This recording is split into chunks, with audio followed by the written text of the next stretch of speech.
మనం ఎంచుకున్న గమ్యానికి లేదా లక్ష్యానికి సంబంధించినటువంటి పని తాలూకు నైపుణ్యాన్ని పెంచుకోవడానికి నిరంతరం ప్రయత్నం చేయాలి. ఏదైనా ఒక పరీక్ష కట్టినా, ఏదైనా ఒక ప్రయత్నం మొదలుపెట్టినా కూడా దానికి సంబంధించిన నైపుణ్యాన్ని పెంచుకోవడానికి తప్పనిసరిగా ప్రయత్నం కొనసాగించాలి. ఒకవేళ నైపుణ్యాన్ని మనం పెంచుకునే ప్రయత్నం చెయ్యని పక్షంలో ఆ పని త్వరలోనే విరక్తిని కలిగించి విరమింపజేసే పరిస్థితి కూడా వస్తుంది. ఉదాహరణకు ఓ విద్యార్థి పరీక్షకి, ఓ కాంపిటేటివ్ ఎగ్జామ్స్‌కి ప్రిపేర్ అవుతూ, దానికి సంబంధించిన ఎటువంటి నైపుణ్యాన్ని పెంచుకోవడానికి ప్రయత్నించకపోతే, పరీక్ష కట్టాను, ఏవో 4 పుస్తకాలు కొన్నాను, ఇవి చదువుతున్నాను అనుకుంటూ ముందుకు వెళ్తే, ఆ విద్యార్థి విజేత అయ్యే అవకాశాలు తక్కువ. దానికి సంబంధించిన నైపుణ్యాన్ని పెంచుకోవాల్సిన అవసరం ఉంటుంది. ఆ పనికి సంబంధించినటువంటి నైపుణ్యాన్ని. అందులో క్వెషన్ పేపర్సు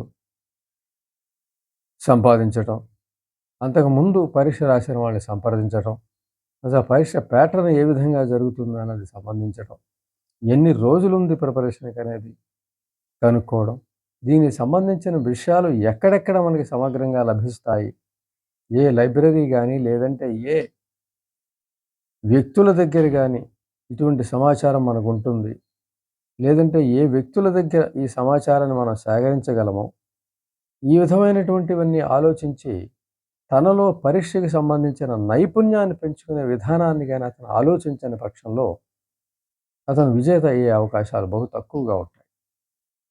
ఏదైనా అలాగే ఒక ప్రయత్నాన్ని మనం మొదలుపెట్టినప్పుడు దానికి సంబంధించిన సకల సమాచారాన్ని, సకల నైపుణ్యాలని, సకల విషయాల్ని తెలుసుకోవాల్సిన అవసరం చాలా ఉంటుంది. లేకపోతే ఏ లక్ష్యాన్నైతే పెట్టుకుంటామో, ఏ గమ్యాన్నైతే నిర్ణయించుకుంటామో, ఆ గమ్యాన్ని చేరలేని పరిస్థితి రావడం సహజంగా జరుగుతుంది. అక్కడితో దాని నుంచి ఒక వైఫల్యం అనేది భావన ఏర్పడుతుంది. వైఫల్యం అనే భావన మన మనసులో కుదురుగా ఉండే పరిస్థితి ఉండదు. అది వైఫల్యం లోపల విస్తరిస్తూ పోయి కొత్త ప్రయత్నానికి కూడా అడ్డు తగిలే అవకాశం ఉంటుంది. కొత్త ప్రయత్నానికి కూడా అది అడ్డు తగులుతుంది. అంచేత ఏదైనా పనిని మనం పెట్టుకున్నప్పుడు, ఏదైనా కార్యక్రమం చేద్దామని అనుకున్నప్పుడు, దానికి సంబంధించిన సకల సమాచారాన్ని, అందులో ఉన్న నైపుణ్యాల్ని తప్పనిసరిగా మనం తెలుసుకోవాలి. నైపుణ్యము అంటే స్కిల్. అందులో స్కిల్ అంటే పనిని సులువుగా చేయటం. పనిని నైపుణ్యంగా, తెలివిగా చేయటం అనేది చాలా అవసరం. దానికి సంబంధించి మనకి అది సాహిత్యపరంగా మనం చదువుకోవచ్చు, లేదంటే వ్యక్తులను కలుసుకొని తెలుసుకోవచ్చు. అదే పనిని మనం పదే పదే చేయటం ద్వారా దాని నుంచి నైపుణ్యాన్ని మనం పెంచుకోవచ్చు. అసలు ఆ దృష్టి ఉండాలి. ఇందాక ఎలాగైతే చెప్పుకున్నామో ఒక విద్యార్థి పరీక్ష కట్టేసి పరీక్ష వచ్చేంత వరకు ఏదో అటు ఇటు తిరుగుతూ వెళ్ళి పరీక్ష రాస్తారంటే అయ్యే పరిస్థితి కాదు. దానికి సంబంధించిన పుస్తకాలు ఏవైతే ఉన్నాయో అన్నీ సేకరించాలి. దానికి సంబంధించిన ప్రాక్టికల్‌గా ఏమన్నా అవసరమైతే అన్నీ సేకరించుకోవాలి. అవన్నీ సేకరిస్తే తప్ప వాటిని ఆ పరీక్షలో లేదా ఆ లక్ష్యానికి చేరుకోలేని పరిస్థితి ఉంటుంది. అంతేగాని ఎప్పటికప్పుడు ఆహ్, ప చేతిలో ఉన్న పుస్తకాలనో లేకపోతే వస్తువులనో పరిశీలిస్తూ వాటితోనే నేను విజయం సాధిస్తాననుకోవడం చాలా తక్కువ పరిస్థితి అవుతుంది. విజయానికి దూరంగా ఉండాల్సిన పరిస్థితి వస్తుంది. అంచేత మనం ఎంచుకున్నటువంటి పనికి సంబంధించి నైపుణ్యాన్ని పెంచుకునే విషయాన్ని మాత్రం ఎట్టి పరిస్థితుల్లో వదలకూడదు. ఏదైనా ఒక పని నేర్చుకోవచ్చు.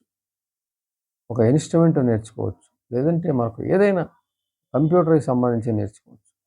ఆటికి సంబంధించిన మనిషి గురువు నేర్పేది కొంత ఉన్నప్పటికి కూడా మన ఆసక్తి కొలది నైపుణ్యం మరింత పెంచుకోవచ్చు. గురువుని ప్రశ్నించడం ద్వారా పెంచుకోవచ్చు. మనం అనేక పుస్తకాలను పరిశీలించడం ద్వారా పెంచుకోవచ్చు. ఆ నైపుణ్యం తాలూకు అంతకు ముందున్న వ్యక్తులు ప్రదర్శించే నైపుణ్యాలను కూడా మనం గమనిస్తూ వాటిని తెలుసుకుంటూ, వాళ్ళని కలుసుకుంటూ, వాళ్ళ నుంచి ఆ సమాచారాన్ని సేకరిస్తూ మనం నైపుణ్యాన్ని పెంచుకోవచ్చు.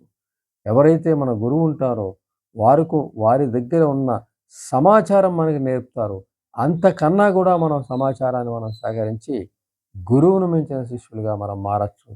గురువుకున్న నైపుణ్యం కన్నా కూడా మనకు ఎక్కువ నైపుణ్యాన్ని మనం సాధించవచ్చు. గురువు కన్నా శిష్యుడే ఉన్నతంగా ఉండే పరిస్థితి అనేక విషయాల్లో, అనేక మంది విషయాల్లో మనం గమనించాం. తద్వారా ఆ విషయ గ్రహణం వలన. అంచేత ఏదైనా ఒక సమాచారం మనం సేకరించాలన్నా, ఏదైనా ఒక లక్ష్యాన్ని, ఒక విజయ సాధనలో మనం ఉన్నప్పుడు తప్పనిసరిగా దానికి సంబంధించిన సకల సమాచారాన్ని సేకరించాలి. అలాగే అందులో ఉన్న ఏ నైపుణ్యాలు ఏమున్నాయనేది తెలుసుకోవాలి. ఆ నైపుణ్యం గల వ్యక్తుల్ని కలుసుకోవాలి. అవి ఎక్కడ ఉంటే అక్కడికి వెళ్ళాలి. దూరాభారాలు లేవు.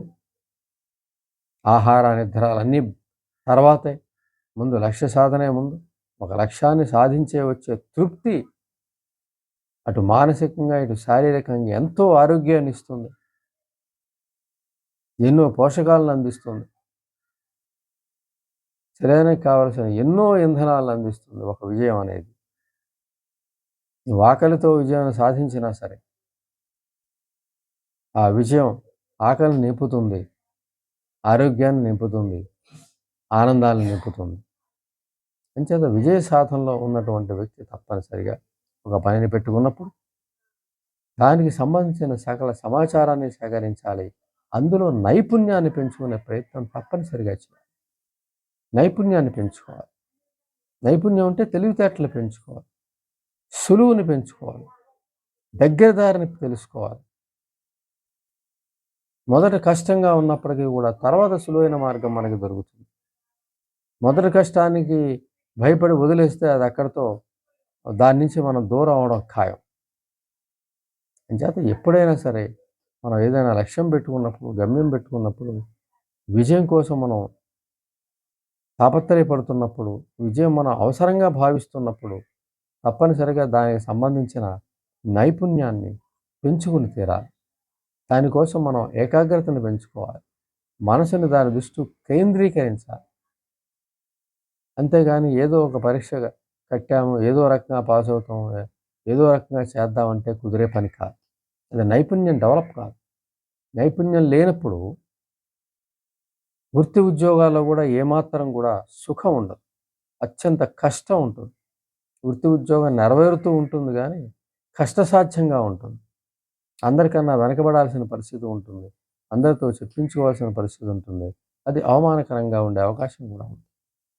అంచేత తప్పనిసరిగా మనము మన వృత్తికి, ప్రవృత్తికి ఏదైనా సరే మనకి సంబంధించిన లక్ష్యము, గమ్యము ఏదైనా సరే దానికి సంబంధించిన సకల సమాచారం సేకరించడంతో పాటుగా అందులో నైపుణ్యాన్ని వృద్ధి చేసుకునే క్రమాన్ని మనం తప్పనిసరిగా ఆచరిస్తూ ఉన్నట్లయితేనే మనము మనతోటి వాళ్ళతో సమానంగా ఉండగలము. లేదంటే ముందు ఉండగలిగే పరిస్థితి కూడా మనకు ఉంటుంది. అది మరింత సంతృప్తికరంగా ఉంటుంది.